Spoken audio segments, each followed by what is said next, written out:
నమస్తే, welcome to prime 9. భగవంతుడు సర్వాంతర్యామి, సర్వశక్తిమంతుడు, సర్వం తెలిసినవాడు. ధర్మంతు సాక్షాత్ భగవత్ ప్రణీతం అని కదా పండితోత్తములు చెప్పేది. ధర్మాలన్నీ సాక్షాత్ భగవంతుడి నుంచి ఉద్భవించినప్పుడు ధర్మాచరణ అత్యావశ్యకమే కదా. ధర్మో రక్షతి రక్షితః. ధర్మాన్ని రక్షిస్తే ఆ ధర్మం మనల్ని రక్షిస్తుంది. అందుకే ధర్మాన్ని గౌరవించాలి, విశ్వసించాలి, ఆచరించాలి, ఆదరించాలి. సమస్త ప్రాణికోటికి సంబంధించిన ధర్మం సనాతన ధర్మం. ఇది శాశ్వత ధర్మం. నిత్య సత్య శాశ్వత సనాతన ధర్మంపై విషం చిమ్మడం ఏమిటి? జీవన విధానంపై మతం ముద్ర వేయడం ఏమిటి? సకల దేవతల నిలయంగా బాసిల్లే గోమాతలు గ్రాసం కోసం తల్లడిల్లే పరిస్థితులు ఏమిటి? గోమాతల ఉదరం కాలుష్య కాసారంగా మారడం ఏమిటి? గో పదార్థాలతో సర్వవ్యాధులు తగ్గిస్తున్న ఆయుర్వేదంపై చిన్న చూపేంటసలు? అతి ప్రాచీన పవిత్ర దేవళాలు శిథిల స్థితికి చేరితే పట్టించుకునేవారే కరువయ్యారా? ధూపదీప నైవేద్యాలకు నోచుకోని దేవాలయాలు ఎన్నెన్నో. దేవుని మాన్యాలు, ఆలయ భూములు ఏమయ్యాయి? సద్ధర్మాన్ని అక్కున చేర్చుకుని హిందూ బంధువులపై అకారణ నిందల. హిందూగా పుట్టడం నేరమా, ఘోరమా, పాపమా? మారుమూల పల్లెలో మహత్తర దేవళాలు ధూపదీప నైవేద్యాలకు నోచుకొని దుస్థితికి రావడం కారణం ఎవరు? సకల దేవతల నిలయమైన గంగిగోవు ఉదరం ప్లాస్టిక్ మయమా? దేవతాస్థానాల్లో కాలుష్య దెయ్యమా? గోరక్షణకు చర్యలేవి? పాలకులు పట్టించుకోండి. ఇది హైందవ జాతి దిక్కులు పిక్కటిల్లేలా చేస్తున్న నినాదం. అందుకే హిందూ సనాతన ధర్మాన్ని పరిరక్షించడానికి మా వంతు ప్రయత్నం చేస్తోంది ప్రైమ్ 9. అందుకే ఇవాళ ఈ చర్చను చేపట్టింది. మనతో పాటు చర్చలో పాల్గొంటున్నారు గోమాత సురేష్ గారు, గో సంరక్షకులు, గో పోషకులు. నమస్తే అండి సురేష్ గారు. అలాగే అసోసియేట్ ఎడిటర్ రాజు తిరుపతి నుంచి కూడా మనకు అందుబాటులో ఉన్నారు. రాజుతో ఒకసారి అసలు మాట్లాడదాము. రాజు, ఏంటి రోజు రోజుకి దేవాలయాల్లో ధూపదీప నైవేద్యాలు ఎప్పటికప్పుడు కరువైపోతున్నాయి? అక్కడక్కడ దేవాలయాల్లో మనం ఇంకా ఇలాంటి పరిస్థితుల్ని చూస్తూనే ఉన్నాం. అంటే హైందవ ధర్మ పరిరక్షణ కోసం ఉండే పీఠాధిపతులు కానీ మఠాధిపతులు కానీ ఇప్పుడు అసలు ఏం చేస్తున్నారు? అంటే ఈ హైందవ ధర్మాన్ని కాపాడే ప్రయత్నాలు ఏమీ చేయట్లేదా? ఎందుకు చేయట్లేదు? ఎందుకంటే ఒకవేళ చేస్తుంటే కనుక ఇవన్నీ వెలుగులోకి వచ్చే అవకాశాలు ఉండేవి కాదు కదా. ఖచ్చితంగా శ్రీదేవి, వాస్తవంగా ప్రైమ్ 9 న్యూస్ తొలిసారిగా కూడా హైందవ ధర్మాన్ని, అంతేకాకుండా సనాతన ధర్మంలో ఉన్నటువంటి అంశాలను కాపాడాలనే ఉద్దేశంతో చేపడుతున్నటువంటి ఈ కార్యక్రమం నిజంగా ఊరికి గడప గడపకి చేరాలని చెప్పేసి మనస్ఫూర్తిగా కోరుకుంటూ, ఎస్పెషల్లీ ఈరోజు సనాతన ధర్మం కావచ్చు, అంతేకాకుండా హైందవ ధర్మం కావచ్చు, ప్రతి ఒక్కరు కూడా ఒక సనాతన ధర్మం అంటే అదేదో ఒక మతం అని చెప్పేసి చూసేటటువంటి పరిస్థితి ఉంది. కానీ అది ఒక ఆచార వ్యవస్థ అని చెప్పేసి అందరూ కూడా తెలుసుకోవాల్సినటువంటి అంశం. అంతేకాకుండా అదొక లోతైనటువంటి విశ్లేషణ. అది చాలామంది కూడా అర్థం కానటువంటి అంశం ఏదైనా ఉంది అంటే అది సనాతన ధర్మం. సో సనాతన ధర్మం పేరుతో చాలామంది దాన్ని ఏదో వ్యతిరేకిస్తూ, అంతేకాకుండా దాన్ని ఒక మతానికి అంటగడుతూ మాట్లాడుతూ ఉన్నటువంటి పరిస్థితులు మనం ఇటీవల కాలంలో చూసినటువంటి సిచ్యువేషన్. సరే, ఇవన్నీ కూడా పక్కన పెడితే వాస్తవంగా ఈరోజు సనాతన ధర్మం కావచ్చు, అలాగే సనాతన ధర్మంలో భాగమైనటువంటి హైందవ ధర్మం కావచ్చు, సో వీటి గురించి మనం మాట్లాడుకుంటే ఎస్పెషల్లీ హిందూ ధర్మానికి సంబంధించి ఈరోజు దేశవ్యాప్తంగా అంటే భారతదేశంలో అనేక ఆలయాలు ఉన్నాయి, అనేక గుడులు ఉన్నాయి. అంతేకాకుండా ఆ గుడులకు సంబంధించినటువంటి ఆచార వ్యవహారాలు, అంతేకాకుండా పూజాధికాలు, పూజా కార్యక్రమాలు, దానికి అవసరమైనటువంటి సాంప్రదాయాలు ఇవన్నీ కూడా అనుసరిస్తూ వస్తూ ఉన్నటువంటి సిచ్యువేషన్. అయితే హిందూ ధర్మం దగ్గరకు వచ్చేసరికి, హిందూ ఆలయాల దగ్గరకు వచ్చేసరికి ఒక చిన్న చూపు అనేది స్పష్టంగా కనిపిస్తోంది. ఏంటి అంటే అది ఎస్పెషల్లీ చాలా వరకు కూడా ఆలయాలు ఈరోజు జీర్ణోద్ధరణకు కూడా నోచుకున్నటువంటి ఆలయాలు చాలా ఉన్నటువంటి పరిస్థితి ఈరోజు దేశవ్యాప్తంగా చూస్తే. సరే, దేశాన్ని పక్కన పెడితే ఎస్పెషల్లీ మన 2 తెలుగు రాష్ట్రాల దగ్గరకు వచ్చేసరికి చాలా వరకు కూడా ఆలయాల్లో ధూపదీప నైవేద్యాలు లేనటువంటి సిచ్యువేషన్ మనం చూస్తున్నాం. ఎప్పటికప్పుడు ప్రభుత్వాలు జీవోలు ఇస్తున్నాయి. సో మేము దీపధూప నైవేద్యాల కోసం ఇంత బడ్జెట్ పెంచాము, అది ఇది అని చెప్పేసి వాళ్ళు ఏదో ఒక రకంగా చెప్పాలంటే ఆలయాలకు భిక్ష వేస్తున్నట్టు రాజకీయ నాయకులు మాట్లాడుతూ ఉన్నటువంటి పరిస్థితి. ఎప్పుడైతే ఈ ఆలయాలకి, అంతేకాకుండా ఆలయ సంస్కృతి సాంప్రదాయాలకి, ఆలయ ధర్మకర్తల మండలికి రాజకీయాలతో ఎప్పుడైతే ముడిపడిందో అప్పటి నుంచే ఈ హైందవ ధర్మంలో ఉన్నటువంటి అనేక అంశాలు రోజు రోజుకు కూడా రూపుమాపుతూ వస్తూ ఉన్నటువంటి సిచ్యువేషన్ మనం చూస్తూ ఉన్నాం. ఎస్పెషల్లీ కొన్ని అంశాలు నేను మీకు చెప్తాను. ఏంటంటే ఈరోజు 2 తెలుగు రాష్ట్రాలకు సంబంధించి ఎస్పెషల్లీ ఆంధ్రప్రదేశ్ విషయానికి వస్తే ఎంత దారుణమైనటువంటి పరిస్థితి అంటే, దేవుడు ఈరోజు ప్రభుత్వాలకి కప్పం కట్టాల్సినటువంటి పరిస్థితి. దేవుడు కప్పం కట్టడం ఏంటి, దేవుడు ఏంటి ట్యాక్స్ కట్టేది అని అందరూ కూడా అనుకోవచ్చు. కానీ ఇది వాస్తవమైనటువంటి అంశం, ప్రతి ఒక్కరు కూడా గుర్తించాల్సినటువంటి అంశం. ఏంటి అంటే ఈరోజు 2 తెలుగు రాష్ట్రాల్లో కూడా 6A టెంపుల్స్ అంటాం. 6A టెంపుల్స్ అంటే ఒక బడ్జెట్ అంటే ఒక రకమైనటువంటి అంటే ఒక నిధిని పెడతారు, దానికంటే ఎక్కువ ఆదాయం వచ్చేటువంటి అంటే ఆదాయం ఎక్కువ వచ్చేటువంటి ఆలయాల్ని 6A టెంపుల్స్ అంటాం. సో ఈ 6A టెంపుల్స్ అనేవి ప్రతి సంవత్సరం కూడా కామన్ గుడ్ ఫండ్ అలాగే ఎండోమెంట్ అడ్మినిస్ట్రేటివ్ ఫండ్ అనేటటువంటి 2 ఫండ్స్ కింద ట్యాక్స్ రూపంలో ప్రభుత్వానికి ఫిక్స్డ్ ట్యాక్స్ రూపంలో చెల్లించాలి. వాళ్ళకి ఎంతైతే ఆదాయం వస్తుందో ఆదాయంలో కొంత పర్సంటేజ్ని తీసుకొచ్చి ప్రభుత్వాలకు చెల్లించాల్సినటువంటి పరిస్థితి ఈరోజు ఆలయాలకు ఉన్నటువంటి పరిస్థితి. సరే, ఆలయాలకు నుంచి తీసుకున్నటువంటి డబ్బుతో వాళ్ళు ఏమైనా ధూపదీప నైవేద్యాలు అందించేటువంటి ప్రయత్నం చేస్తారంటే వాటిని వేరే వాటికి వినియోగిస్తూ ఉన్నటువంటి సిచ్యువేషన్ మనం చూస్తూ ఉన్నాం. అంతేకాకుండా ఆలయాలకు సంబంధించినటువంటి నిధులతోటి బ్రిడ్జులు కడుతున్నారు, రోడ్లు వేస్తున్నారు, అంతేకాకుండా భవనాలు కడుతున్నారు, ఇవన్నీ కూడా చేస్తున్నారు. కానీ ఒక ఊర్లో ఒక 6A టెంపుల్ ఉంది అనుకున్నాం. ఫర్ ఎగ్జాంపుల్ కాణిపాకం టెంపుల్ ఉంది. కాణిపాకం టెంపుల్లో వినాయక స్వామికి ప్రతిరోజు కూడా చాలా అద్భుతమైనటువంటి అంటే కొన్ని సంవత్సరాల నుంచి ఆయనకి ఒక అద్భుతమైనటువంటి పూజా అధికారులు జరుగుతూ ఉన్నాయి. అంతేకాకుండా ఆయనకి బ్రహ్మోత్సవాలు కావచ్చు, ప్రత్యేకోత్సవాలు కావచ్చు, ప్రతిరోజు కూడా నిత్య కళ్యాణ పచ్చతో ఉన్నట్టు కాణిపాకం టెంపుల్ ఉంటుంది. కానీ దాని పక్క ఊర్లోనే అలాగే అంతే పురాతనమైనటువంటి ఒక వినాయక స్వామి ఆలయం కనీసం లోపలికి వెళ్ళడానికి కూడా లేకుండా చెట్లు మురిచిపోయినటువంటి సిచ్యువేషన్స్ ఉండి ఉండొచ్చు. కానీ ఆ దేవాలయానికి కనీసం అక్కడ ఉండేది వినాయకుడే, ఇక్కడ ఉండేది కూడా వినాయకుడే. కానీ ఆ దేవాలయానికి కనీసం ధూపదీప నైవేద్యాలు కూడా అందనటువంటి పరిస్థితి. ప్రభుత్వాలు కూడా ఆదాయం వచ్చేటటువంటి ఆలయాల మీద ఎక్కువగా దృష్టి పెడుతున్నాయి తప్ప ఈ ఆదాయం లేనటువంటి ఆలయాల జోలికి వెళ్ళట్లేదు. వాటికి దీపధూప నైవేద్యాలతో ఇంతకుముందు ఆంధ్రప్రదేశ్లో కూటమి ప్రభుత్వం అధికారంలోకి వచ్చిన తర్వాత నాకు తెలిసి 5,400 టెంపుల్స్కి 10,000 లెక్కన ప్రతి నెల కూడా 7,000 అర్చకుడికి జీతంగా అలాగే 3,000 దీపధూప నైవేద్యంగా ఇస్తున్నామని చెప్పేసి వాళ్ళు ప్రకటించారు. సో అది కూడా అమలుకి నోచుకుంటూ ఉన్నటువంటి సిచ్యువేషన్ మనం చూస్తున్నాం. సరే, ఇవన్నీ కూడా పక్కన పెడితే ఇక్కడ మనం ముఖ్యంగా మాట్లాడాల్సింది ప్రభుత్వాలు కట్టించుకునేటువంటి కప్పం ఒక పక్కన పెడితే, మరో పక్క హిందూ ధర్మాన్ని కాపాడుతామని చెప్పేటటువంటి సనాతన ధర్మవాదులుగా చెప్పుకునేటువంటి పీఠాధిపతులు, మఠాధిపతులు. ఈ పీఠాధిపతులు, మఠాధిపతులు నిజంగా హైందవ ధర్మాన్ని కానీ అంతేకాకుండా సనాతన ధర్మ పరిరక్షణ కోసం ఏమైనా చేస్తున్నారంటే ఈరోజు మన రాష్ట్రంలోనే అనేక రకాలైనటువంటి పీఠాలు, మఠాలు ఉన్నాయి. ఈ మఠాలకు సంబంధించినటువంటి మఠాధిపతులు ఎక్కడైనా సరే హిందూ ధర్మానికి ఏదైనా సరే ఒక అన్యాయం జరిగితే, లేదు హిందూ ధర్మానికి సంబంధించినటువంటి ఒక సమస్య వస్తే ఏ మఠాధిపతి, పీఠాధిపతి కూడా బయటికి రానటువంటి పరిస్థితి. ఎందుకంటే వాళ్ళకి ప్రభుత్వాలతో ఉన్నటువంటి లాలూచి పడాల్సినటువంటి సిచ్యువేషన్. గతంలో మనం చూసాం, తిరుమల తిరుపతి దేవస్థానానికి సంబంధించినటువంటి లడ్డు వ్యవహారం మనం చూసాం. కల్తీ నెయ్యి వాడారు అని చెప్పేసి దేశం మొత్తం దీని మీద మాట్లాడితే ఒక్క పరంపర పీఠానికి సంబంధించిన పీఠాధిపతి కానీ మఠాధిపతి కానీ నోరు విప్పి మాట్లాడలేనటువంటి స్థితి, వాళ్ళ నోర్లు కుట్టేసినటువంటి సిచ్యువేషన్ ఈరోజు ఎందుకు వచ్చిందంటే తిరుమలలో మఠాధిపతులు, పీఠాధిపతులకి అక్కడ ఒక వ్యాపార సామ్రాజ్యాన్ని నిర్మించుకునేందుకు గతంలో ఉన్నటువంటి తిరుమల తిరుపతి దేవస్థానానికి సంబంధించిన ధర్మకర్తల మండలి కావచ్చు, అంతేకాకుండా అధికారులు అక్కడ భారీ ఎత్తున వాళ్ళకి అవకాశాలు కల్పించినటువంటి పరిస్థితి. తిరుమలలో చాలా వరకు మఠాలు, పీఠాలకు సంబంధించినటువంటి శాఖలు ఉన్నాయి. ఈ శాఖలకు సంబంధించి వచ్చేటటువంటి భక్తులకు అక్కడ శ్రీవారి నామాన్ని విశ్వవ్యాప్తం చేయడం, అంతేకాకుండా భక్తుల్లో ఒక రకమైనటువంటి దైవచింతన కలిగించడం, వచ్చినటువంటి వాళ్ళకి ఆహారం అందించడం కోసం అక్కడ వాళ్ళకి భూములు ఇచ్చి అక్కడ వాళ్ళకి అవసరమైనటువంటి అన్ని కూడా టీటీడీ ఏర్పాటు చేస్తే వాటిని ఇప్పుడు వ్యాపార క్షేత్రాలుగా మార్చేసుకున్నటువంటి పరిస్థితి. పెళ్లిళ్ళ కోసం అంతేకాకుండా వచ్చినటువంటి వాళ్ళకి గదులను విక్రయిస్తూ భారీ ఎత్తున కోట్ల రూపాయలు మూట కట్టుకుంటూ ఉన్నటువంటి సిచ్యువేషన్. సో మఠాధిపతులు, పీఠాధిపతులు కూడా కమర్షియల్గా ఎప్పుడైతే మారిపోయారో అప్పుడే హైందవ ధర్మానికి ఒక వ్యవస్థ అంటూ లేకుండా పోయినటువంటి సిచ్యువేషన్ ఉంది. అంతేకాకుండా ఆలయాల విషయానికి వస్తే ఆలయాల్లో ఉండేటువంటి ధర్మకర్తలు ఏదైతే ఉందో, సో వాస్తవంగా మొదటి నుంచి కూడా మనం చెప్పడం జరుగుతుంది, పాలక మండలి అనే పదాన్ని ఖచ్చితంగా మనం రద్దు చేయాలి.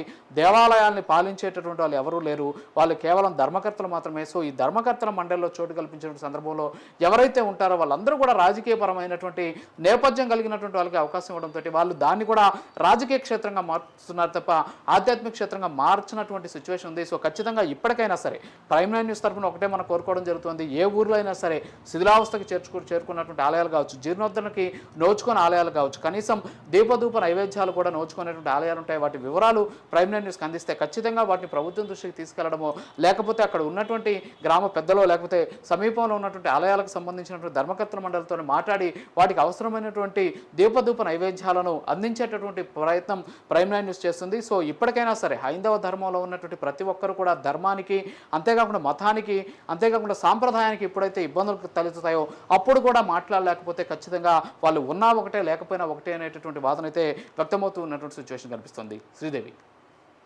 హిందూ ధర్మాన్ని కాపాడడం కోసం తన ప్రాణాలని సైతం అర్పించడానికి సిద్ధంగా ఉన్నానంటూ కూడా మొన్న కూడా ఒక ప్రకటన చేశారు. అంటే గోవుల సంరక్షణ విషయంలో గోవుల వధ జరుగుతుంది అన్నప్పుడు కూడా ఈ ప్రకటన చేశారు. అంతకు ముందు నుంచి కూడా ఈ ప్రకటన చేస్తూనే ఉన్నారు.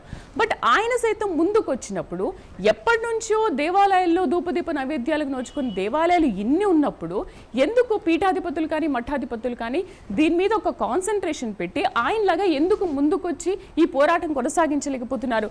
స్టిల్ ఇప్పటికీ కూడా ఆ పని ఎందుకు చేయలేకపోతున్నారంటారు? అంటే కేవలం పీఠాధిపతులు మఠాధిపతులు చెప్పుకోవడానికి మాత్రమేనా? అంతే, ఖచ్చితంగా. ఎందుకంటే ఇక్కడ పీఠాధిపతి మఠాధిపతి గతంలో చాలా మంది మనం చూసాం. పీఠాధిపతులు మఠాధిపతులు, ఫర్ ఎగ్జాంపుల్ ఆదిశంకరాచార్యులను చూసాం, ఆ తర్వాత రామానుజాచార్యుల వాళ్ళు చూసాం. సో వాళ్ళు ఏ విధంగా హిందూ సాంప్రదాయాన్ని, అంతేకాకుండా సనాతన ధర్మాన్ని, అంతేకాకుండా సంస్కృతి సాంప్రదాయాన్ని ఏ విధంగా జనబాహుల్యంలోకి తీసుకెళ్లారో మనం చూసాం.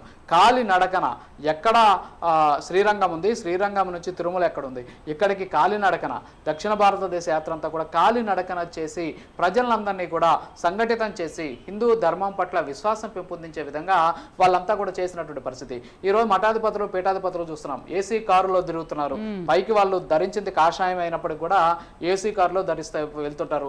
విమానాల్లో, స్పెషల్ ఫ్లైట్స్ లో, చాపర్స్ లో ఈ విధంగా వెళ్తూ ఉన్నటువంటి పరిస్థితి. వాళ్ళు అడుగు పెట్టి అడుగు లోపల పెట్టి బయట పెట్టి లోపల పెట్టాలి అంటే వాళ్ళకి లక్షలాది రూపాయల విలువైనటువంటి కానుకలు. దానికి మళ్ళీ మనం ఏదో లంచమో లేకపోతే వాళ్ళకి వచ్చిన దానికి వాళ్ళకి ఏదో ఫీజు అనకూడదు, దాన్ని కానుకల రూపంలో అందించాల్సినటువంటి పరిస్థితి. వాళ్ళు ఎవరైనా ఇంటికి రావాలి అంటే వాళ్ళకి విపరీతమైనటువంటి భజనలు, పూజలు ఇవన్నీ కూడా చేయాల్సినటువంటి పరిస్థితి. సో మీరు ఎందుకు సన్యాస దీక్ష స్వీకరించారు? ఎందుకు మీరు సన్యాసులుగా మారారు? అసలు సన్యాసం అంటే ఏంటి? అసలు మీరు వేసుకున్నటువంటి కాషాయం యొక్క ముఖ్య ఉద్దేశం ఏంటి అనేటటువంటి విషయం కూడా మర్చిపోయి కనీసం వీళ్ళన్నా దేవుడికి దండం పెడతారో లేదో కూడా తెలియదు కొంతమంది పీఠాధిపతులు మఠాధిపతులు. చాలా దారుణమైనటువంటి పరిస్థితి. ఫర్ ఎగ్జాంపుల్ తిరుపతికి సమీపంలో కడప ఉంది. కడపలో పుష్పగిరి మఠం అని ఒకటి ఉంది. ఆ పుష్పగిరి మఠానికి ఒక మఠాధిపతి ఉన్నాడు. ఆయన పుష్పగిరికి రాడు. పుష్పగిరి ఆలయం పూర్తిగా కూడా శిథిలావస్థ చేరుకుంది. ఏంటి అంటే ఇది పురావస్తు శాఖకు చెందింది అంటారు. కానీ ఆయన మఠం ఉండాల్సింది ఎక్కడైతే నేను ఇందాక చెప్పిన పుష్పగిరిలో, కానీ ఆయన ఉండేది హైదరాబాద్లో ఉంటారు. హైదరాబాద్లో ఒక శాఖను ఏర్పాటు చేసుకుని, అంటే బ్రాంచ్ ఆఫీసెస్ అనమాట. అంటే మఠాలకు కూడా బ్రాంచ్ ఆఫీసెస్ ఏర్పాటు చేసుకొని ఆయన హైదరాబాద్లో బేగంపేటలో ఒక పెద్ద బిల్డింగ్ కట్టుకొని ఆ బిల్డింగ్లో కూర్చొని వచ్చినటువంటి వాళ్ళకి ఆశీర్వాదాలు ఇస్తూ, సో ఇలా రకరకాలైనటువంటి వ్యాపకాల్లో వాళ్ళు ఉన్నటువంటి పరిస్థితి. ఇక వీళ్ళకి హిందూ ధర్మం అంటే ఏంటి, లేకపోతే హైందవ ధర్మం అంటే ఏంటి, జనాలు బ్రతికితే ఎంత, చచ్చిపోతే ఎంత, హిందూ ధర్మం ఎలా ఉంటే ఏంటి, మీరు ఇందాక అన్నట్టు గోవులు చచ్చిపోతే ఏంటి, అసలు ఒక్క గోశాల నిర్వహిస్తున్నారా వీళ్ళు? కనీసం గోశాలను నిర్వహించాలి. అసలు ఏంటి అసలు గోశాల యొక్క ముఖ్య ఉద్దేశం ఏంటి? గో సంరక్షణశాలలు కావాలి. ఈరోజు గోశాలల కంటే గో సంరక్షణశాలలు అంటే చాలా వరకు రైతులు వాళ్ళు గోవులు చివరికి ఒట్టిపోయినటువంటి ఆవుల్ని తీసుకెళ్లి కలేబాలకు పంపిస్తూ ఉన్నటువంటి పరిస్థితి. అలా కాకుండా వాటిని గుర్తించి తీసుకొచ్చి వాటిని సంరక్షించాల్సినటువంటి బాధ్యత ఎవరు తీసుకోవాలి? ఈరోజు ఎవరైతే ఇప్పుడు హైందవ ధర్మ పరిరక్షకులుగా పీఠాలు మఠాలు ఏర్పాటు చేసుకొని కోట్లాది రూపాయలు డబ్బులు వసూలు చేసుకొని వ్యాపార సామ్రాజ్యాన్ని విస్తరించుకుంటున్నటువంటి పీఠాధిపతులు మఠాధిపతులు చేయాలి. అసలు వాళ్ళకు ఉన్నటువంటి బాధ్యతలు మర్చిపోయారు. అసలు మేము ఏం చేయాలనే విషయం మర్చిపోయారు. కేవలం కాషాయం మాటున భారీ ఎత్తున డబ్బులు సంపాదించుకునేటటువంటి ఒక వ్యాపార సామ్రాజ్యాన్ని విస్తరించుకునేటటువంటి ప్రయత్నమే ఈరోజు మఠాధిపతులు పీఠాధిపతులు చేస్తున్న దానికి ఏమాత్రం సందేహించాల్సినటువంటి అవసరం కూడా లేనటువంటి పరిస్థితి. ఎందుకంటే నోరు తెరిస్తే ప్రభుత్వాల నుంచి ఒత్తిడి వస్తుంది, ప్రభుత్వాల నుంచి వచ్చేటటువంటి డబ్బులు రావు, ప్రభుత్వాలు ఇచ్చినటువంటి భూములు లాక్కుంటారు, ఈ రకరకాలైనటువంటి పరిస్థితులు. సో దీంతో కొన్ని పరంపర పీఠాలు ఎంత దారుణమైనటువంటి పరిస్థితి అంటే, ఇందాక నేను చెప్పిన పుష్పగిరి మఠం అనేది పరంపర పీఠం. పరంపర పీఠం అంటే ఎంతో మంది గురువుల దగ్గర నుంచి వచ్చింది, కొన్ని వందల సంవత్సరాల చరిత్ర కలిగినటువంటి ఉన్నటువంటి పీఠం అలాంటిది.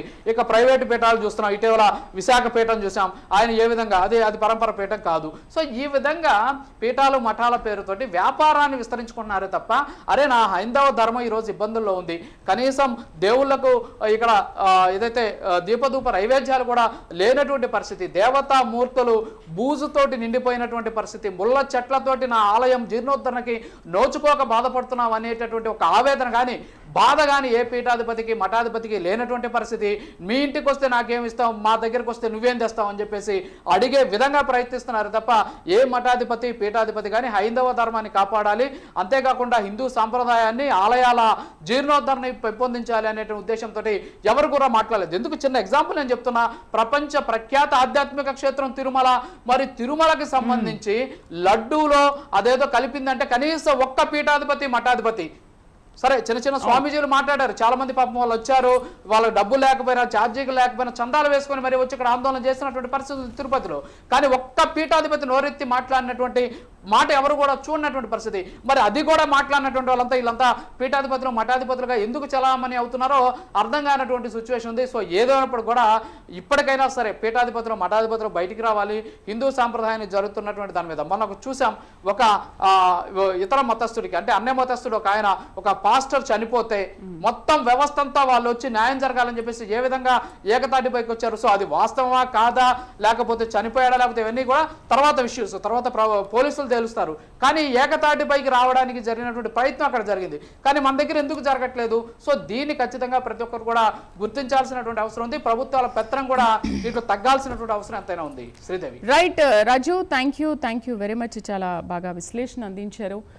సో అది ఎక్కడికక్కడ ధూపదీప నైవేద్యాలకు నోచుకునే దేవాలయాలు ఇంకా శిథిలావస్థలోనే ఉన్నాయి. చాలా మటుకు అలా ఉన్నప్పటికీ కూడా ఇంకా పీఠాధిపతులు మఠాధిపతులు ఇంకా కూడా దాన్ని పట్టించుకునే దాఖలాలు ఎక్కడా కూడా కనిపించట్లేదు. రైట్, గోమాత సురేష్ గారితో మనం మాట్లాడదాం. నమస్తే సురేష్ గారు. సో ఇంతవరకు మా అసోసియేట్ రాజు గారు చాలా మంచి విశ్లేషణ అందించారు. అసలు గోవుల్ని ఏ విధంగా సంహరిస్తున్నారు అండ్ ధూపదీప నైవేద్యాలకు నోచుకునే దేవాలయాలు ఎన్ని ఉన్నాయి. సో ఎందుకు ఇన్ని రోజుల నుంచి కూడా శిథిలావస్థకు చేరుకున్న దేవాలయాలు ఇంకా ఎందుకు బయటికి రావట్లేదు, ధూపదీప నైవేద్యాలకు అవి ఎందుకు నోచుకోవట్లేదు? దీనికి మనం చెప్పుకోవడానికే పీఠాధిపతులు మఠాధిపతులు ఉన్నారు, ఇంత పెద్ద ఆశ్రమంలో ఉంటారు, కానీ వాళ్ళు ఎందుకు ఇలాంటివి జరిగినప్పుడు ఈవెన్ కల్తీ విషయంలో ఇంతగా జరిగినప్పటికీ కూడా ఏ ఒక్క పీఠాధిపతి మఠాధిపతి కానీ వచ్చి దాని మీద ఫైట్ చేసిన సిచ్యువేషన్స్ ఇప్పటివరకు మనం చూడలేదు. బట్ ఎందుకు వాళ్ళు పేరు చెప్పుకోవడానికి మాత్రమే ఉన్నారా? ఫైటింగ్కి ఇవన్నీ ఇంకా రారంటారా? రారండి. ఎందుకు అంటే మీరే చెప్పేశారు కదా, వాళ్ళకి ఆల్రెడీ భూములు అక్కడి నుంచే ఇచ్చారని చెప్పేసి అంటున్నారు కదా. మరి ఎందుకు ఇవన్నీ చేయడం ఎందుకు? మేము మఠాధిపతులు పీఠాధిపతులు చెప్పుకోవడానికేనా? మనిషికి గుర్తింపు కావాలి. సో అలా కాకుండా ఇప్పుడు మనుషులకు కూడా తక్కువైంది, భక్తులకి మ్యాజిక్స్ కావాలి, అందరికీ లాజిక్ అవసరం లేదు. అరే ఇందులో ఏం కలిపామని కూడా తెలియకుండా తీసేసుకుంటున్నాం. అదేదో నాకు సంబంధం లేదులే, అది పెద్ద విషయం కదా, అది పెద్దవాళ్ళు చూసుకుంటారని అనుకుంటాడు, కానీ వీడే ఒక శక్తి అయిపోయి ముందుకు రావడానికి ఇష్టపడట్లేదు. సో అలా వస్తే ఎక్కడైతే మళ్ళీ నా ఫ్యామిలీకి ఇబ్బంది పడుతుందో ఒక భయం ఆందోళన అయితే జరుగుతుంది. హైందవ సంస్కృతిలో మనం ఇంతవరకు చెప్తున్నాం ఐకమత్యం తక్కువ అవుతుంది అంటున్నాం. ఐకమత్యం తక్కువ ఎందుకు అవుతుంది? మళ్ళీ నన్ను ఎవరైతే ముందుకు అంటారు, ఇది దీనికి అంటే పెద్దవాళ్ళు ఎవరైనా నన్ను నొక్కేస్తారనే ఉద్దేశంతో ఆ భయంలో అయితే మనిషి ఉన్నాడు. ఇప్పుడైతే జరుగుతుంది కూడా, ఐకమత్యం చాలా తక్కువైంది. కావాల్సింది ఐకమత్యం, ఇంకా మ్యాజిక్స్ కాదు లాజిక్స్ కావాలి. సో ఇది నాది, నా సనాతన ధర్మం నేను కాపాడుకోవాలని ప్రతి ఒక్కరికి అనుకుంటే ఇది జరుగుతుంది. ఇందాక అంటున్నారు ఏంటంటే ఒక గుడి పక్కనే ఉన్న వినాయకుడి గుడి ఇంకోటి అవ్వట్లేదు అని చెప్పేసి అంటున్నారు. దాంట్లో చిన్న చెప్తా, ఒక గుడి ఒక తాలూకు ఫ్లవర్ తాలూకు వాల్యూ అనేది ఒక 2 రోజులు 3 రోజులు ఉంటుంది, ఆ తర్వాత నిర్వీర్యం అయిపోతుంది, నిక్షిప్తం అయిపోతుంది.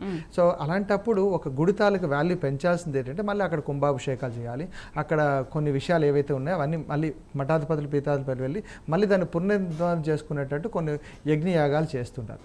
అది ఎలా చేయాలి? సెల్ఫ్లెస్గా చేయాలి. సో ఇప్పుడు ఏమవుతుంది, దానికి కూడా ఒక టికెట్ పెట్టి రావడం వల్ల ఎందుకు అది ఉందిలే, ఇది కాదులే అనుకుంటారు. అంటే అందరూ అక్కడికి వెళ్ళే దైవత్వాన్ని చూస్తున్నారు, మన దగ్గరలో ఉన్న దైవత్వాన్ని చూడలేకపోతున్నారు. గ్రామాల్లో అన్నీ ఉండేవి, అది మనం దూరం చేసుకొని ఎక్కడో వెళ్తే బాగుంటుంది అనుకుంటున్నారు, కానీ మన దగ్గరలో ఉన్న గుడిని కూడా మనం చేసుకోవాలని లోకల్ వాళ్ళు అనుకోవాలి. అలాంటప్పుడే ధూపదీప నైవేద్యాలు వస్తాయి. ఇంకా చెప్పుకోవాలనుకుంటే రాజు చేయాల్సిన పని, ఆ ఊరికి ప్రెసిడెంట్, ఆ ఊరి ఎమ్మెల్యే కానీ ఎవరైతే ఉన్నారో, ఆ ఊరి పీఠాధిపతి, ఆ గుడి పూజారి కానీ ఎవరైతే ఉన్నారో వాళ్ళు చేయాల్సిన పని. కానీ ఏమవుతుందంటే ప్రతి ఒక్కడికి ఇబ్బంది పెట్టేసి నువ్వు ఇంత డొనేషన్ కావాలి, నువ్వు ఇంత ఇవ్వాలి అని చెప్పేసి భయపడి చేస్తున్నారు. సో అది కూడా ఒక సమస్య, ధూపం అందపట్లేదు. రెండోది ఇంకా మీరు అన్నట్టు ప్రతి ఒక్కటి కమర్షియల్ యాంగిల్లో ప్రతి ఒక్కటి చూస్తాడు. నాకేంటి అన్నట్టు ఆలోచిస్తున్నాడు కానీ ఇది మా అమ్మ, ఇది అమ్మమ్మ, వీడిని నేను కాపాడుకోవాలనే సిస్టమ్ మనుషుల్లో తగ్గుతూ వస్తుంది.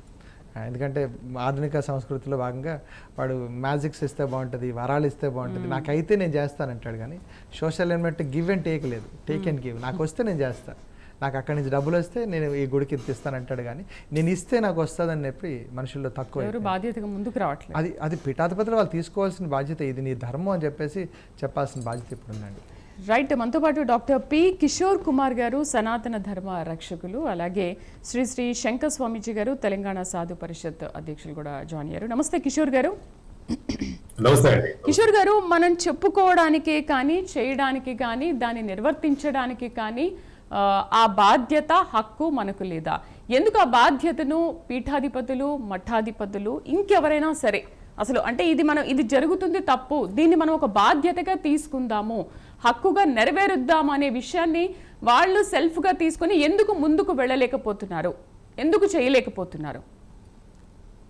అంటే నమస్కారం అండి, ప్యానెల్లో ఉన్న పెద్దలందరికీ, అలాగే ముఖ్యంగా ప్రైమ్ 9 ఇలాంటి చక్కటి కార్యక్రమాలని ప్రజల ముందుకు తీసుకెళ్ళి ఈ యొక్క మన సనాతన ధర్మ యొక్క ఇంపార్టెన్స్ని మనం ప్రతి ఒక్కళ్ళకి అందించాలన్న సదుద్దేశంతో ఇటువంటి కార్యక్రమం పెట్టినందుకు మొదటిగా ప్రైమ్ 9కి ధన్యవాదాలు. అట్లాగే మనం సనాతన ధర్మం, నేను చాలా సందర్భాల్లో చెప్పింది ఏంటంటే అది ఒక మతానికి ఆపాదించవద్దు అని చెప్తున్నాను. ఇది వే ఆఫ్ లైఫ్, మన పెద్దలు చెప్పినటువంటిది.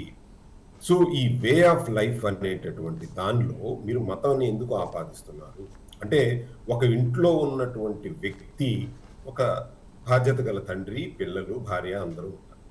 అంటే ఆ కుటుంబం ఆ యొక్క తండ్రి మీద ఆధారపడి అతని పరువు ప్రతిష్టలకు ఏ విధమైనటువంటి భంగం కలిగించకుండా లోపల ఉన్న కుటుంబంలో ఉన్నటువంటి అందరి వ్యక్తుల బాధ్యత. అట్లాగే మన తండ్రి ఎవరు ఇక్కడ? మన ధర్మం, మన సనాతన ధర్మం, మన తండ్రి. మనం ఈ రోజున మన కుటుంబంలో ఉన్న వాళ్ళం అందరం ఐకమత్యంగా ఉన్నామా లేదా, మన తండ్రిని మనం గౌరవించుకుంటున్నామా లేదా అనే విషయాన్ని చూడాలి. కాకపోతే చిన్నప్పుడు తండ్రి మీద భుజాల మీద ఎక్కి గుండెల మీద ఆడుకుని అన్నీ చేసి తంతా కొడతారు, చిన్నప్పుడు అన్నీ చేస్తారు. వయసు పెరిగే కొలది వాళ్ళ యొక్క తండ్రి మీద గౌరవం పెరగాలి. అంతేగాని ఎవ్వరూ కూడా మన ధర్మంలో వయసు వచ్చిన తర్వాత తండ్రికి అలాగే కొడుక్కి ఒకనొక సమయంలో ఏమవుతుంది, ఈక్వల్ బాధ్యత వచ్చేస్తాయి. అతను తండ్రి అయిపోతాడు, ఇతను తండ్రి అయిపోతాడు. అంత మాత్రాన తండ్రిని కొడుకు ఏరా నాన్న అనే పరిస్థితి రాదు. కాకపోతే ఇక్కడ ఉన్నటువంటి మన దరిద్రం ఏంటంటే, మన పరిస్థితి ఎలా ఉందంటే నలుగురు కోసం బతకాలి, లేకపోతే నలుగురిలో మనం చెడు అనిపించుకోకూడదు అన్న విషయాన్ని సమర్థించుకుంటూ మన తండ్రిని మనం తక్కువ చేసుకుంటున్నాం. అది ఎంతవరకు సమంజసం? ఫస్ట్ ఈ యొక్క మత పెద్దలను లేకపోతే వీళ్ళను పక్కన పెట్టేసేయండి. ఈ పీఠాధిపతుల్ని, మఠాధిపతుల్ని పక్కన పెట్టేయండి. మన అంతరాత్మని ఒక్కసారిగా మనం ప్రశ్నించుకోవచ్చు, మనం ఎక్కడి నుంచి వచ్చాం. అంటే ఇక్కడ నేను ఒకటి చెప్తాను, ఇక్కడ సందర్భం వచ్చింది కాబట్టి, పెద్దల గురు స్వామీజీ గారు కూడా ఉన్నారు కాబట్టి, మనం ఇంట్లో నలుగురు ఉన్నప్పుడు ఒకలాగా ఉంటాం, మనం పక్కింటికి వెళ్తే మన ప్రవర్తన ఒకలాగా ఉంటుంది. మన ఇంట్లో ఉన్నప్పుడు మన ఇంట్లో ఉన్నట్టు ఉండం. అదే పక్క ఊరికి వెళ్తే మన ఊర్లో ఉన్నట్టు ఉండం, పక్క దేశానికి వెళ్తే మన ఊర్లో ఉన్నట్టు ఉండం. మనం అందరం మనుషులమే కదా. మరి నీ ప్రవర్తన నీ పక్కింట్లోకి వెళ్ళినప్పుడు ఎందుకు మార్చుకుంటున్నావు? వాళ్ళకు తగ్గట్టుగా ఎందుకు ఉంటున్నావు? సో పక్క ఊరు వెళ్ళినప్పుడు వాళ్ళ కట్టుబాట్లకి, వాళ్ళ ఆచారాలకి తగ్గట్టుగా ఎందుకు ఉంటున్నావు? సో వేరే దేశం వెళ్ళినప్పుడు వాళ్ళ దీన్ని బట్టి సిస్టమ్స్ లో ఎందుకు ఉంటున్నావు? మరి నీ ఇష్టం వచ్చినట్టు ఉండు. ఒప్పుకుంటాం, కరెక్ట్ కాదు. కాబట్టి ఇక్కడ మన మూలాల్ని గౌరవించాల్సిందే.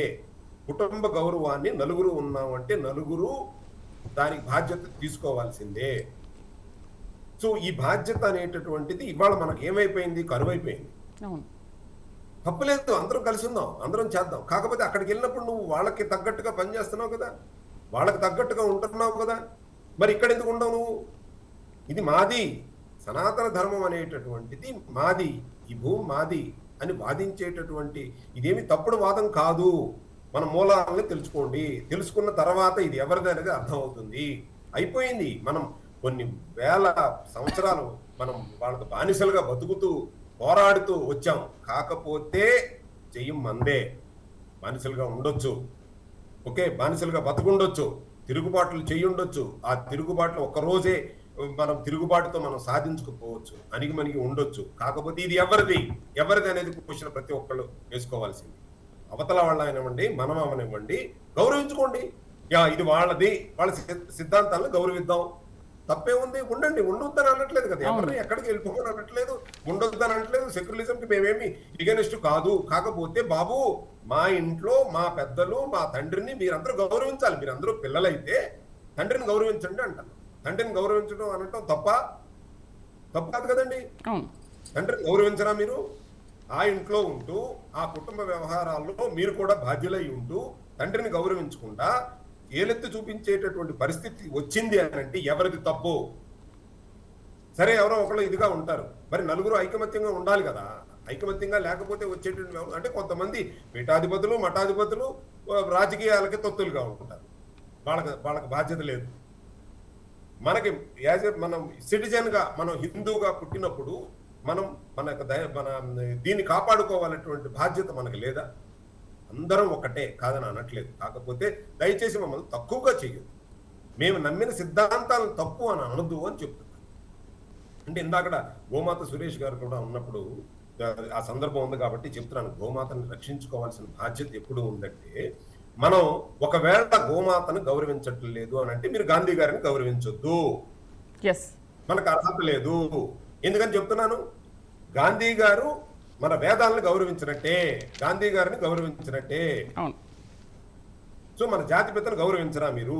ఆయన గొంతెత్తి చాటి బ్రిటిష్ వాళ్ళ మీద కానీ లేకపోతే దీని మీద కానీ గో సంరక్షణ కోసం తిరుగుబాటులు చేసినటువంటి వ్యక్తి. అందుకే అన్నారు గోరక్షణ దేశ రక్షణ కంటే ఏమాత్రం గొప్ప కాదు కదా అని చెప్పి.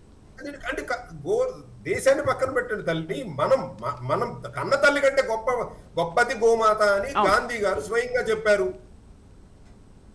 వాళ్ళ కన్న తల్లికి దుస్థితి వస్తే ఎవరు బాధ్యత తీసుకుంటున్నారు? ఎవరు బాధ్యత తీసుకుంటలేదు. స్వయంగా జాతిపిత చెప్పారు. మీరు గనక ఆయన మాటని మీరు గౌరవించకపోతే మీకు ఏ విధంగానూ గాంధీ గారిని గౌరవించే అర్హత కోల్పోయాం. మన జాతిపితనే మనం గౌరవించుకోలేని దుస్థితి వచ్చేసింది మనకి. శివాజీ మహారాజ్ దానికోసం చేసిన ఎన్నో ఇవి ఉన్నాయి, ఆయన్ని గౌరవించుకోవట్లేదా మనం? వాళ్ళ గోమాతగా చూడొద్దండి. మొఘల చక్రవర్తులు ఎందుకని గోమాతని నిషేధించారు, మన గోవధని నిషేధించారు? వాళ్ళు కూడా చేశారు కదా, మన సనాతన ధర్మానికి గౌరవం ఇచ్చారు కదా, ఇవ్వబట్టే కదా వాళ్ళ పరిపాలనలో కూడా మనం ఎక్కడి నుంచో వచ్చాము, మనం ఇక్కడ ఉన్నాము, వాళ్ళ మనోభావాలను దెబ్బతీయకూడదు కాబట్టి వాళ్ళు అడిగిన దాన్ని మనం చెయ్యాలి అన్న ఉద్దేశంతో వాళ్ళు గోవధనాన్ని నిషేధించారు. ఒప్పుకోరా? ఇది చరిత్ర కాదు కదా, ఇవాళ నేనేదో చెప్పిందని కాదు కదా. 1882 సంవత్సరంలో దయానంద సరస్వతి గారు మొట్టమొదటి గో సంరక్షణ సభను నిర్వహించిన తర్వాత మొత్తం హిందువులందరూ కూడా ఏకమయ్యారు. సో ఇక్కడ వచ్చేటటువంటిది హిందూ, మళ్ళీ గోమాత అనేసరికి హిందూ తత్వం వచ్చేస్తుంది కాదండి. మన మూలాలను మనం తెలుసుకుంటే గనక గోమాత అంటే గోపతి అక్కడ మొదలైందండి, భూపతి కాదండి. మొట్టమొదటిసారిగా మనం గోపతితో మొదలయ్యింది. అంటే గోవులు ఎవరి దగ్గర ఎక్కువ ఉంటే ఈజ్ ద రిచెస్ట్ మ్యాన్ అన్నట్టు. గోపతులే నిదానంగా రాజ్యాలను కింగ్ అంటే రాజులుగా మారిన పరిస్థితులు ఉన్నాయి. గోమాతకి ఆ మాత్రం మనం ప్రాధాన్యత ఇవ్వమా? దాన్ని కాపాడుకోలేమా? సనాతన ధర్మాన్ని కూడా మనం ఎందుకు పబ్లిసిటీ చేసుకోవాలంటున్నాను. ప్రతి నరాలలో ఉండిపోయింది. అవతల వాళ్ళకు కూడా ఉండాలి, ఇది మంద కాదు, మనం వచ్చాం టూరిస్ట్ లాగా వచ్చామో లేకపోతే ఉంటున్నామో అని అనుకున్నప్పుడు గౌరవించండి అంటున్నాను. గౌరవించకపోతే మాత్రం చాలా ప్రమాదం. సో మనం ఏదో సర్దుకుపోతున్నాం అని అనుకోవటం అనేటటువంటిది తప్పు. తిరుగుబాటు వరకు రానివ్వకూడదు. ప్రతి ఒక్కళ్ళు ఒకళ్ళనొకళ్ళు గౌరవించుకుని మా యొక్క సనాతన ధర్మాన్ని, మేము నమ్మేటటువంటి సిద్ధాంతాలని, మేము నమ్మేటటువంటి విధానాన్ని, మనందరం ఒక కుటుంబంలో ఉంటున్నాం కాబట్టి మనందరికీ తండ్రి, గురువు, దైవం ఈ యొక్క ధర్మమే కాబట్టి ప్రతి ఒక్కళ్ళు దీనికి అనుగుణంగా ఉండాలనేటటువంటిది నా కోరిక. నేను తప్పుగా మాట్లాడితే స్వామీజీ మీరు చెప్పండి. రైట్. శంకర్ స్వామీజీ గారు నమస్తే అండి. నమస్తే. స్వామీజీ గారు, ఎందుకు సనాతనంలో హైందవాన్ని, హిందూ ధర్మాన్ని ప్రతి రోజు కానీ ప్రతి క్షణం కానీ మనం ఎందుకు మర్చిపోతున్నాము, దాన్ని ఎందుకు కాపాడుకోలేకపోతున్నాము? ఎక్కడైనా విగ్రహారాధన చేయాలే కానీ రోజు రోజుకి విగ్రహాల ధ్వంసం కార్యక్రమం అనేది ఎక్కువగా జరుగుతుంది. మనం కొన్నేళ్ల నుంచి చూస్తున్నాము, ఎక్కడో ఒక చోట విగ్రహాల ధ్వంసం జరుగుతూనే ఉంది. హనుమంతుడు కానీ లేకపోతే మహాత్మా గాంధీ విగ్రహాలే అవుతున్నాయి, ఇంకొన్ని చోట్ల వేరే వేరే విగ్రహాలు కూడా ధ్వంసం కార్యక్రమం అనేది జరుగుతూనే ఉంది. ఎందుకు విగ్రహారాధన చేయాల్సిన చోట విగ్రహాల ధ్వంసం కార్యక్రమం ఎందుకు జరుగుతోంది? ముఖ్యంగా ప్యానెల్లో ఉన్న సభ్యులకు అందరికీ నమస్కారం.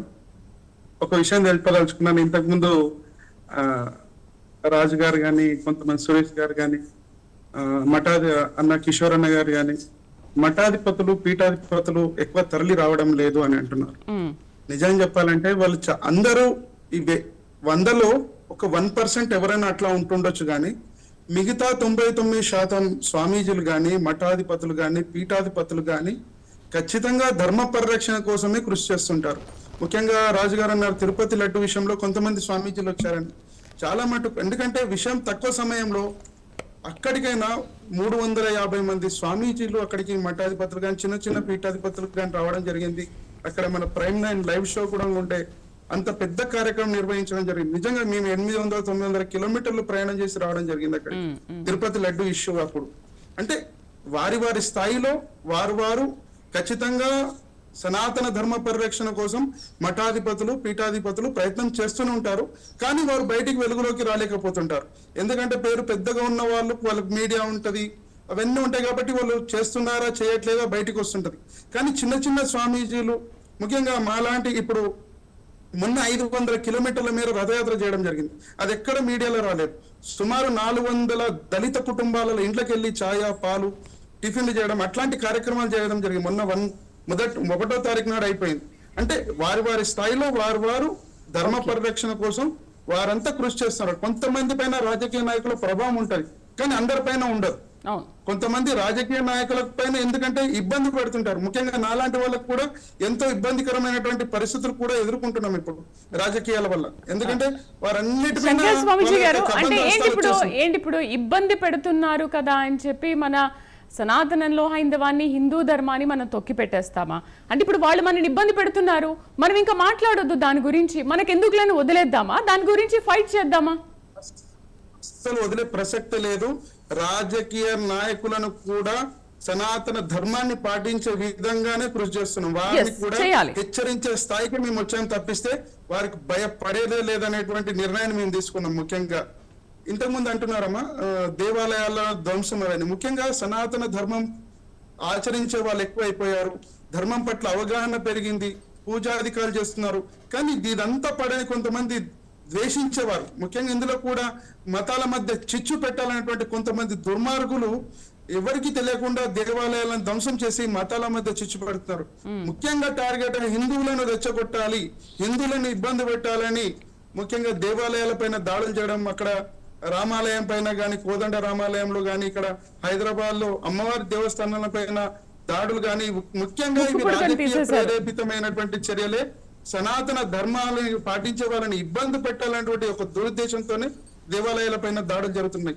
కానీ సనాతన ధర్మం అనేటువంటిది ఎన్నో, ఎట్లాంటి గజనీ మహమ్మద్, ఔరంగజేబ్, టిప్పు సుల్తాన్ లాంటి ఎంతో మంది దుర్మార్గులు ఈ దేశం పైన దాడి చేసి దేవాలయాల పైన దాడి చేసినా కూడా నిత్య నూతనంగా ఇప్పటికీ బాసిల్లుతుంది. ఎంతో మంది వీరుల త్యాగాల ఫలితంగానే సనాతన ధర్మం ఇప్పటికీ పాటించబడుతుంది. కాబట్టి ఇది ఎప్పటికీ అంతరించపోయేది కాదు. ఇంకా దినదిన ప్రవర్తన, నిత్య నూతనమైనటువంటి సనాతన ధర్మం ఇంకా పెరుగుతుంటుంది. రాబోయే రోజుల్లో సనాతన హైందవ దేశం, అఖండ భారతం అయ్యే అవకాశం చాలా దగ్గరలో ఉంటుంది. హిందుస్థాన్ హైందవ దేశంగా మారేటువంటి సమయం ఎంతో దూరంలో లేదని ఈ విధంగా ఈ సమయంలో చెప్పదలుచుకున్నాను. ముఖ్యంగా దేవాలయాలని ప్రభుత్వాలు తమ కబంధ హస్తాల్లో పెట్టుకున్నాయి. ఒక దేవాలయాలు భారతదేశంలో ఉన్నటువంటి, మేము ఒక మొన్న సంస్థ యొక్క సమావేశానికి వెళ్తే భారతదేశంలో ఉన్నటువంటి దేవాలయాల్లో ప్రతి సంవత్సరం 2 లక్షల కోట్ల రూపాయలు వస్తున్నాయి. 2 లక్షల కోట్ల రూపాయల దేవాలయాల రెవెన్యూ ప్రతి సంవత్సరం. ఇది ఒక మన తెలంగాణ లాంటి పెద్ద రాష్ట్రాన్ని ఏడాది పాటు పాలించేటువంటి అమౌంట్. మరి ఈ దేవస్థానాలు ఇవెంత డబ్బు ఎక్కడికి వెళ్తున్నాయి? అన్య మతస్థులకు, వారికి షాదీ ముబారక్ లాంటివి కానీ, కొన్ని పాస్టర్లకు కానీ కొన్ని రాష్ట్రాల్లో మౌల్వీలకు ఈ విధంగా హిందూ ధర్మం యొక్క దేవాలయాల్లో వచ్చినటువంటి డబ్బుని అంతా అన్య మతస్థులకు పంచిపెడతారు. కానీ అక్కడ దేవాలయాల్లో పనిచేసే పూజారులకు 10,000 జీతం కూడా లేనటువంటి పరిస్థితి. వారి డొక్కాడితే రెక్కాడితే కానీ డొక్కా అనేటువంటి బతుకులు ఉన్నటువంటి సందర్భంలో వారి దేవాలయాల్లో దీప నైవేద్యాలు ఏ విధంగా చేయగలుగుతారు? ఒక దేవాలయం అంటే ఎంత వ్యవస్థ ఉంటుందంటే అది పరీక్షించే వాళ్ళకి తెలుస్తుంటది. చాలా అంటే ఇక్కడ ఏంటి శంకర్ స్వామీజీ గారు, అంటే ఇక్కడ ఏంటి ఇప్పుడు ప్రభుత్వాలు కూడా బాధ్యత తీసుకోవట్లేదు అంటారా హిందూ ధర్మాన్ని కాపాడడంలో? ఫండ్ వస్తుంది కానీ ఎందుకు ఇవ్వలేకపోతుంది అని అంటారా? 100% బాధ్యత తీసుకోలేకపోతుంది ప్రభుత్వం, అది మాత్రం పక్క. ఒకవేళ బాధ్యత కనుక తీసుకుంటుంటే అక్కడ అమ్మవారు హైదరాబాద్ లో అమ్మవారి ఎదమీనదన్నటువంటి దుర్మార్గుని పిచ్చోడిలాగా ఎట్లా చెప్తారండి? శంషాబాద్ విగ్రహాలు గానీ, నాంపల్లి ఎగ్జిబిషన్ గ్రౌండ్ అమ్మవారి విగ్రహాలు గానీ ఈ విధంగా ధ్వంసం చేస్తుంటూ పోతుంటే ఒక్కనికైనా శిక్ష పడ్డదా? ఎన్ని లక్షల కోట్ల రూపాయలు వస్తున్నా గానీ శిథిలావస్థలో దేవాలయాలున్నాయి. 100 కొత్త గుడులను కట్టడం కన్నా ఒక పాత గుడిని, ఒక శిథిలావస్థలో ఉన్నటువంటి గుడిలో దీపం ముట్టించిన అంతే పుణ్యం లభిస్తుంటారు. 100 కొత్త గుడులు కట్టాల్సిన పని లేదు. ఉన్న దేవాలయాల్ని రక్షించుకోలేనటువంటి పరిస్థితిలో హిందూ సమాజం ఉంది. ఎప్పుడు ఎక్కడి నుంచి ఏ విధంగా దాడి చేస్తారనేటువంటి పరిస్థితి నెలకొన్నది. కాబట్టి కొత్త గుడుల కన్నా ఉన్న దేవాలయాలను సంరక్షించడం, ఎన్నో చారిత్రక కట్టడాలు ఉన్నాయి, వాటన్నిటిని సంరక్షించుకోవాల్సినటువంటి బాధ్యత హైందవ సమాజం ఉంది. ముఖ్యంగా హిందూ సమాజాన్ని కులాలుగా వర్గాలుగా విడిగొట్టుతున్నారు సమాజాన్ని.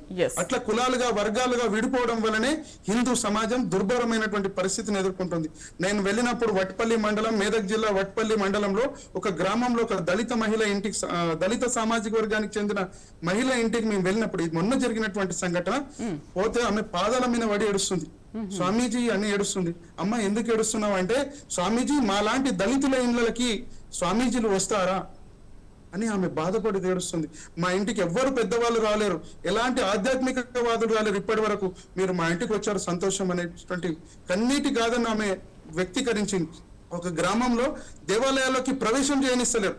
ఇవన్నీ ఎప్పుడైతే రూపుమాపుతామో ఉన్నత వర్గం, నీచ వర్గం, కింద ఉన్నత వర్గం, అల్పవర్గం అనేటువంటి ఎప్పుడైతే దూరం ఇవన్నీ దాని లోపల ఉన్నటువంటి గ్యాప్ ఏదైతే తగ్గిపోతుంటుందో అప్పుడే మన సనాతన ధర్మం అనేటువంటి గట్టి పడుతుంది. దానికోసం మనం అందరం కృషి చేయాలి. మాట్లాడదాం. మనతో పాటు డాక్టర్ చిర్రావూరి శివరామకృష్ణ శర్మ గారు, ఆధ్యాత్మికవేత్త జాయిన్ అయ్యారు. నమస్తే అండి. నమస్కారం అండి. సరే, ఏంటంటే ఇంకా ఈ రోజుకి కూడా ఒక బలహీన వర్గాల్ని గుళ్ళోకి రానివ్వకపోవడం, ఆ దైవ దర్శనం చేయించకపోవడం అనేది ఇంకా ఈ రోజుల్లో జరుగుతూ ఉందా? సనాతన ధర్మంలో ఇలాంటివన్నీ అసలు ఉన్నాయా? వీళ్ళు రావద్దు, వాళ్ళు రావద్దు, గుళ్ళో వీళ్ళకు దర్శనం లేదు, వీళ్ళకు పర్మిషన్ లేదు అనేది ఏదైనా ఉందంటారా చట్టం? చాలా విచిత్రమైన విషయం. మంది ప్రజాస్వామ్యం కదా, ప్రజాస్వామ్యంలో దేవుడు అందరికీ ఒకటే, అందరికీ దేవుడు ఆయన, అందరికీ దర్శనం ఇవ్వాలి, అందరూ దర్శనం చేసుకోవాలి. కనుక ఈ కాలంలో అలా అంటే అసలు నీ ఫలానా కులం నీది అని అంటేనే జైల్లో పెట్టే స్థితి ఉంటే ఇది ఎలా ఉంటుందండి? ఇది ఎక్కడైనా పల్లెటూళ్ళలో ఈ భూస్వాముల యొక్క ఆధిపత్యం చలామణి అయ్యే చోట ఏమైనా ఇలాంటివి ఉన్నాయో మనకి తెలియదు. కానీ నీవు ఫలానా కులము అని అంటే వెంటనే జైల్లో పెట్టే స్థితి ఉంది కదా, చట్టం ఉంది కదా, ఎలా చేయగలుగుతారు? ఒకటి నేను ఓ విషయం చెప్పదలిచాను. ఇంతకు ముందు చర్చ విన్నాను. ఇప్పుడు ఈ మఠాధిపతులు పీఠాధిపతులు ఏం చేయటం లేదు అనే విమర్శ చాలా తీవ్రంగా వచ్చింది. అయితే నేను మనవి చేసేది అంటే, పూరీ శంకరాచార్యుల వారు 40 రోజులు గో సంరక్షణ కోసం నిరాహార దీక్ష చేశారు.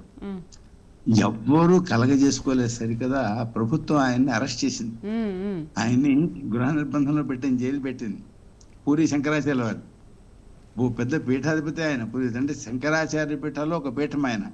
జైల్లో పెడితే ప్రజలు పట్టించుకోలేదు, ప్రభుత్వం జైల్లో పెట్టింది. ఇది ఒకటి. రెండవది, జయేంద్ర సరస్వతి స్వామి వారు జనజాగరణ ఉద్యమం ఉద్యమం ప్రారంభించారు. కారణం అంటే ఆయన ఈశాన్య రాష్ట్రాల వైపు పెడితే ఆయన్ని మీరు ఇక్కడికి రావక్కర్లేదు, మీ శిష్యులు ఎవరు ఇక్కడ లేరు అని చెప్పని అక్కడ వాళ్ళు అడ్డగించారు.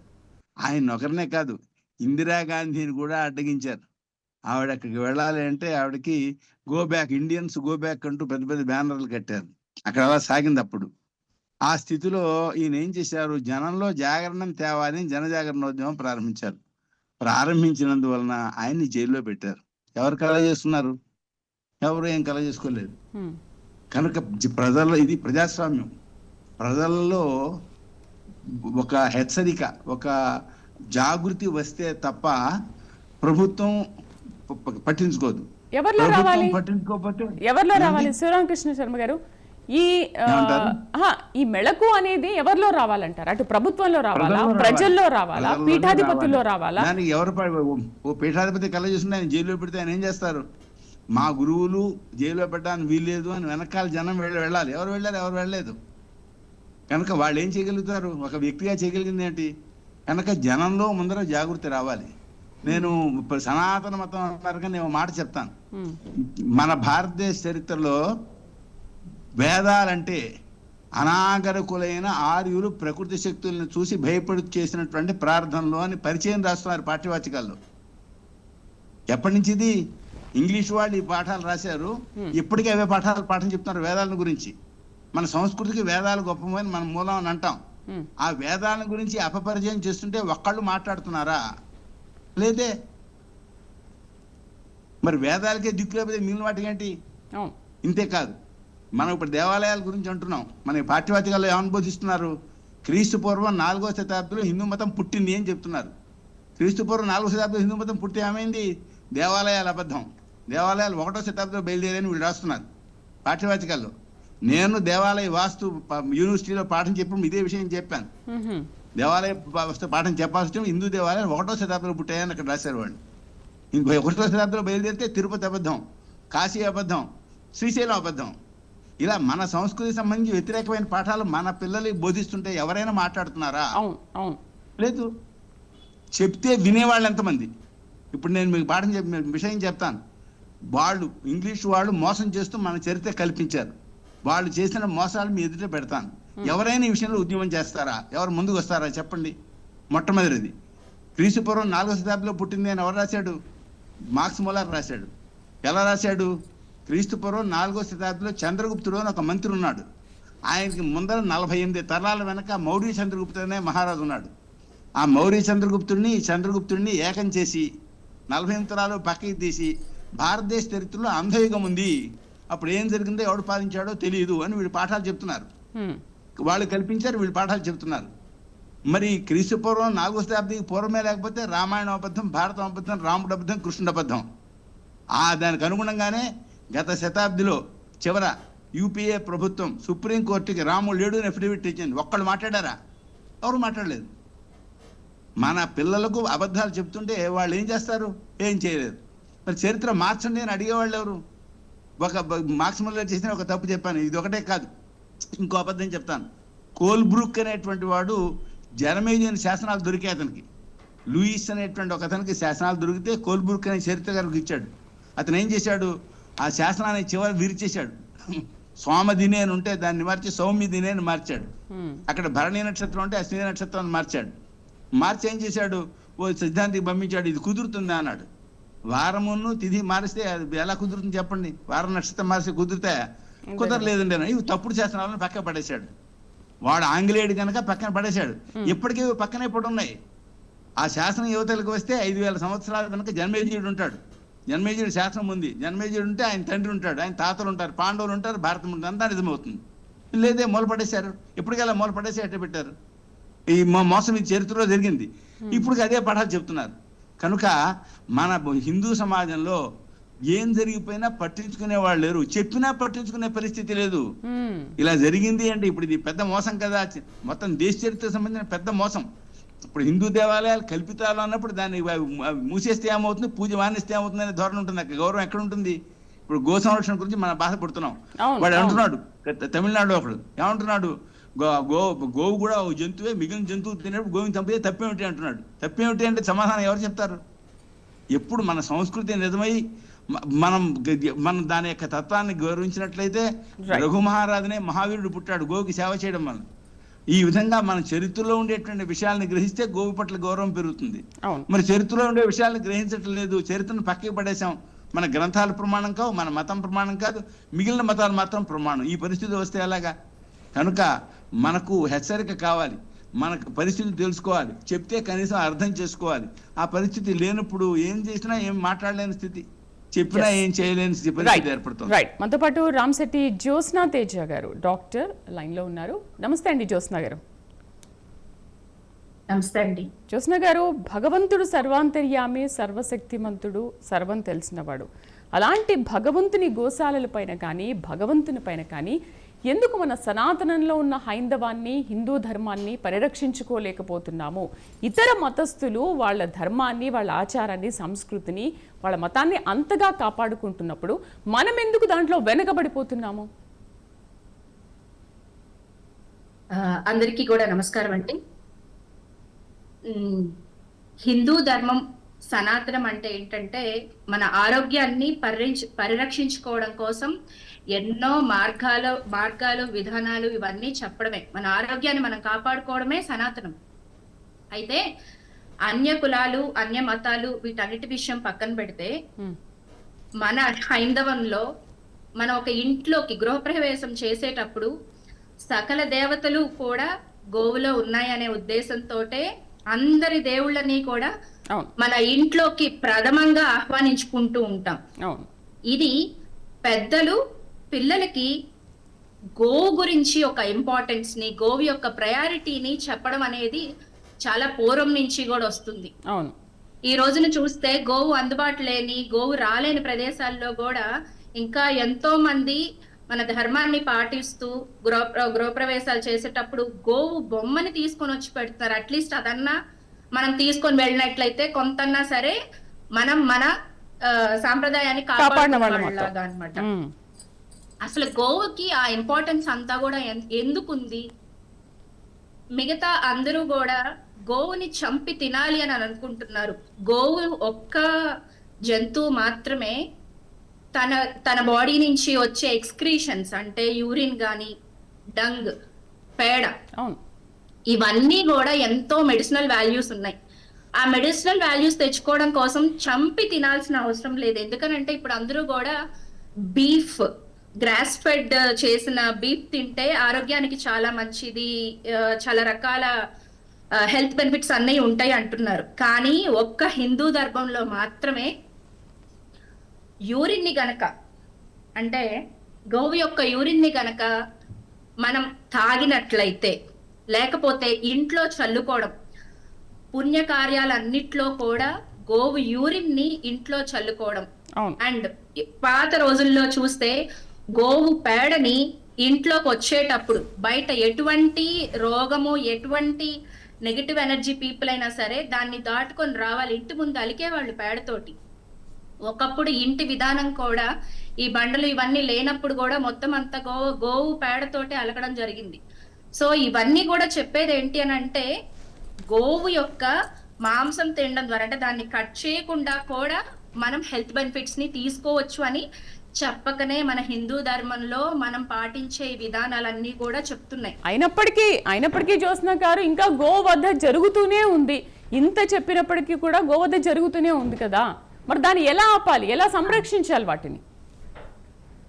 ఎస్, దీనికంటూ అవేర్నెస్ క్రియేట్ చేయడం చాలా అవసరం. ఇప్పుడు ఏ విధంగా అయితే మన Prime9 ఛానల్ వాళ్ళు కొంతమంది వ్యక్తుల్ని తీసుకుని వచ్చి ఒక అవేర్నెస్ క్రియేట్ చేయడానికి తీసుకుని వస్తున్నారో, ఇలాంటి మూమెంట్స్ అనేవి ఈ రోజున సోషల్ మీడియా చాలా దూరం వెళ్తుంది, ఎల్లలు దాటి వెళ్ళిపోతుంది.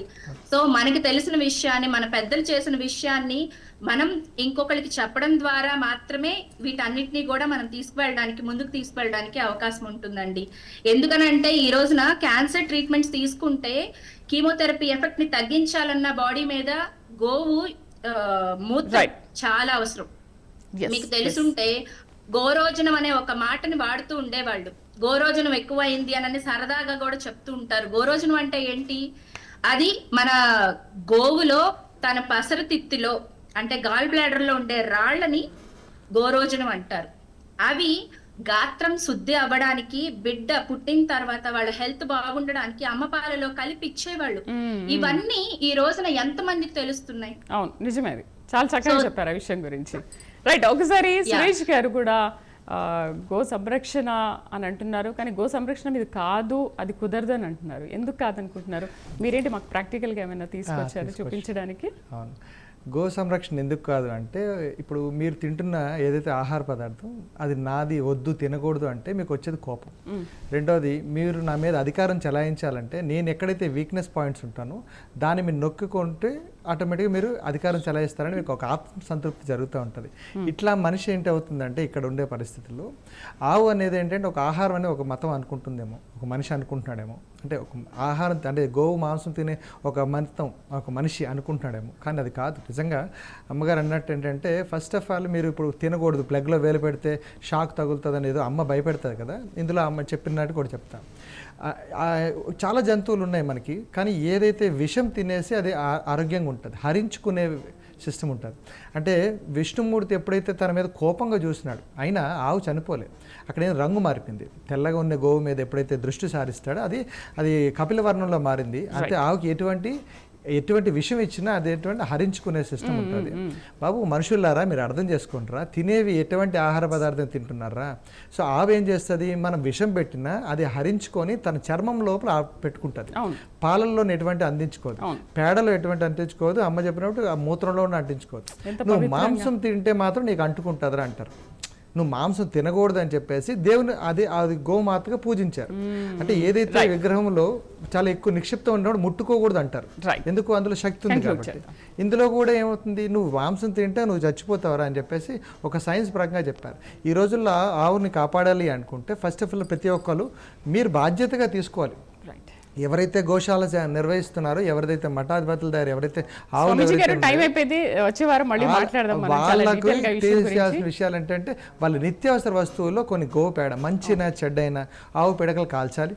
అండ్ వాళ్ళ ఇంట్లో ఏవైనా గో వస్తువులు పెట్టుకుంటే అప్పుడు ఇలాంటి గోరక్ష జరుగుతూ ఉంటుంది. రైట్. డిబేట్లో పార్టిసిపేట్ చేసినందుకు గోమాత సురేష్ గారికి, పి కిషోర్ గారికి, అలాగే చిరాబూరి శివరామకృష్ణ శర్మ గారికి, శ్రీ శంకర్ స్వామీజీ గారికి, అలాగే రామశెట్టి జ్యోత్స్నా తేజ గారికి థ్యాంక్ యూ అండి. Thank you very much. మొత్తానికి మన చరిత్రను మనం తెలుసుకుందాం, మనకెందుకులే అనుకోకుండా మనందరం ఏకమై జాగృతమై మన సనాతన హిందూ ధర్మాన్ని కాపాడుకుందాం. అలాగే గోమాతలను పవిత్రంగా ఆరాధించే గొప్ప సంస్కృతి మన సమాజంలో ఉంది కాబట్టి అసలు ఏంటి గోమాతల్ని, గోవుల్ని, గోవధ జరగకుండా ఏ విధంగా సంరక్షించుకోవాలి, నెక్స్ట్ ఆదివారం మళ్ళీ మన విషయాల గురించి ఖచ్చితంగా తెలుసుకుందాం. Let's wait and watch.